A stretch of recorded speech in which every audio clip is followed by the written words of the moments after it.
Core strengthening exercises are a common recommendation for the treatment of low back pain. In this video, we'll go over a couple of exercise progressions that will focus on the anterior or front of the core, the lateral or side of the core, and then also the posterior, which is the back of the core.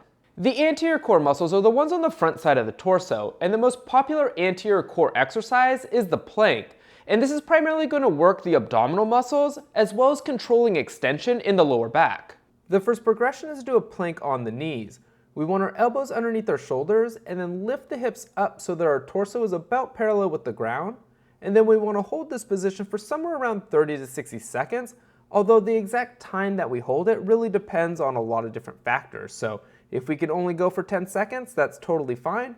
And then we just want to slowly build up the time that we hold the plank for. The next progression is what we normally think of as a standard plank. Again, we'll have our elbows underneath our shoulders, but this time as we lift our hips off of the ground, we want to extend our knees so that way our ankles, hips, and shoulders are all in a straight plane.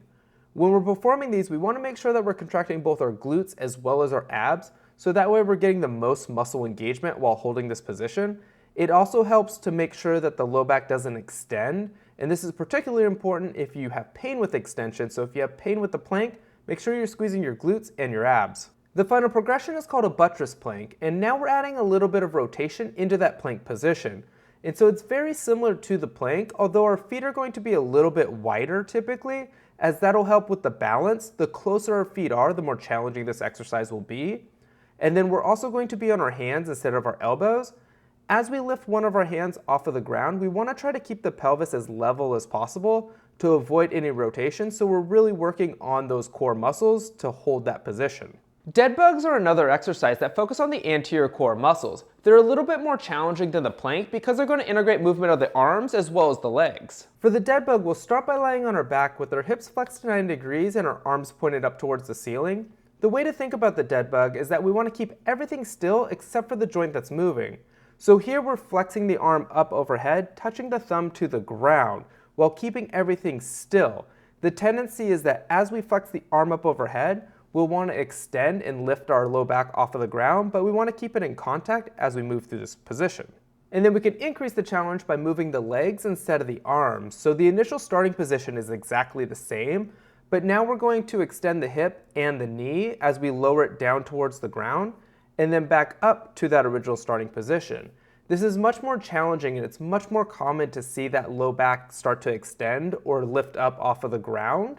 And so we want to make sure that we're keeping our low back still with this, and if we need to, pushing it down into the ground for a little bit more feedback.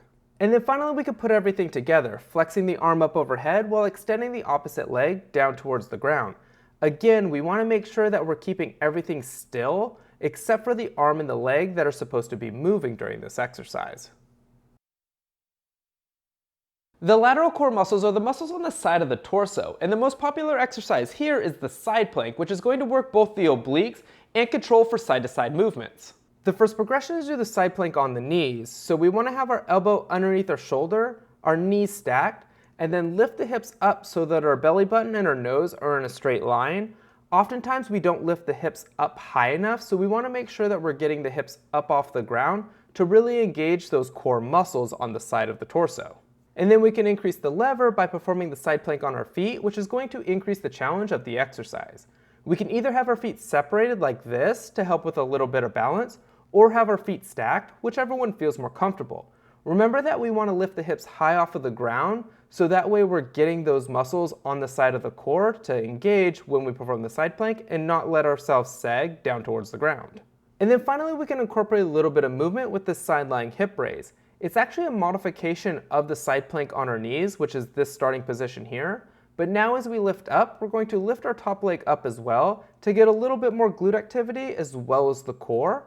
If this feels weird, make sure that the bottom leg is bent. If it's not perpendicular to your body, it'll feel a little bit weird as you lift up off the ground.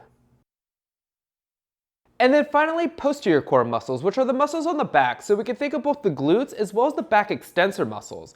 And a great exercise to start here is with a glute bridge. For the glute bridge, start by lying on your back with your knees bent, and then squeeze the glutes and then lift the hips off of the ground. We want to make sure that we're getting full hip extension with these, so when we lift up, we want a straight line between the knees, the hips, and the shoulders. A lot of times people don't go all the way into hip extension, which is missing a little bit of that glute activation. So just make sure that you're lifting the hips up as high as they go. For some, actually dropping the knees out a little bit feels a little bit better and they can get better hip extension because of the anatomy of their hips. So if you feel like you're restricted, try dropping the knees out a little bit and see if that helps. We can then progress the glute bridge by extending the knee, which is going to increase the challenge on the glute max and the glute med on the side that's still in contact with the ground. So the glute bridge part will still remain the same, squeezing the glutes to lift the hips up, but now we want to maintain that hip extension and keep the pelvis level as we extend the leg. A lot of times as we extend the leg, we'll either lose that full hip extension or rotate to the side that we lifted up, but we want to make sure that we're maintaining that position so that way we're getting good glute activation on that stance leg.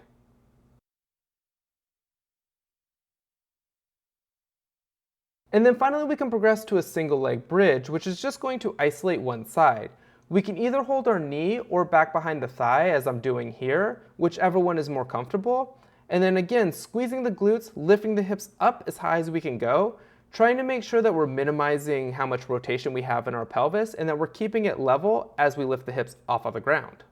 And the last exercise is a bird dog, and it's going to work the back extensor muscles, the glutes, as well as the multifidus.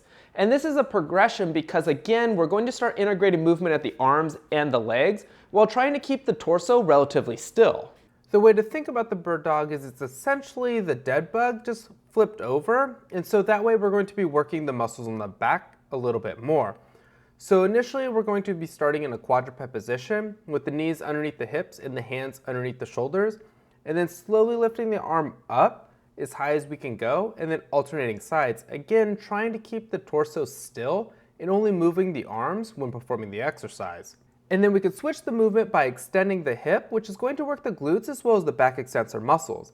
As we lift the leg up and extend the hip, we want the ankle to be in line with the torso. If we lift the leg up a little bit too high, we'll actually extend more through that lower back. That's not necessarily a problem, except for if somebody's experiencing pain with bending backwards, then that actually might produce some pain. So in those cases, we might want to be a little bit more cautious about not lifting the leg up too high. Although, if it's not a problem, then we can extend up a little bit higher and get a little bit more muscle engagement of those back extensor muscles. And then just like what we did for the dead bug, we can integrate the movement by flexing the shoulder, lifting it off of the ground, and then extending the opposite hip. Initially, we might want to focus a little bit more on motor control, so keeping the spine still while just moving through the shoulder and the hip. But as we feel more comfortable with the movement, then we can allow some movement in the spine so that it flexes and extends, as that's actually what the spine's going to do when we normally move, so we want to build up some tolerance to that movement. But initially, we want to work on the control and then build into some more movement in the spine.